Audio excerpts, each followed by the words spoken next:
Hello, నేను మీ Santosh Sharma advocate. ఈరోజు FIR గురించి తెలుసుకుందాం. First information report. ఏదైనా క్రైమ్ జరిగినప్పుడు దానికి సంబంధించినటువంటి ఇన్ఫర్మేషన్ని విక్టిమ్ కావచ్చు, లేక విక్టిమ్ సంబంధించినటువంటి కుటుంబీకులు కావచ్చు, లేక ఇంకెవరైనా సరే ఆ ఇన్ఫర్మేషన్ని పోలీస్ వారికి తెలియజేయడం జరుగుతుంది.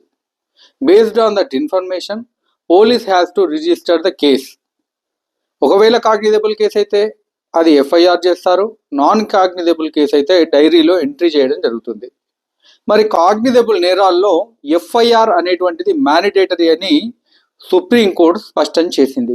లలిత కుమారి వర్సెస్ స్టేట్ ఆఫ్ యూపీ అనేటువంటి కేసులో supreme court FIR is mandatory in cognisable cases అని చాలా స్పష్టంగా చెప్పింది. ఇక ప్రిలిమినరీ ఇంక్వైరీ విషయానికి వస్తే, ప్రిలిమినరీ ఇంక్వైరీ అనేటువంటిది కేసు కాగ్నిజబుల్ కేసా లేక నాన్ కాగ్నిజబుల్ కేసా అని నిర్ధారించడానికి తప్ప ఎఫ్ఐఆర్ చేయాలా లేక వద్దా అనడానికి కాదు అని కూడా ఈ కేసులో సుప్రీంకోర్టు స్పష్టం చేసింది. ఒకవేళ పోలీసు వారు కాగ్నిజబుల్ కేసుల్లో ఎఫ్ఐఆర్ కనుక నమోదు చేయకపోతే చట్టరీత్యా పోలీసు వారు కూడా శిక్షార్హులవుతారు.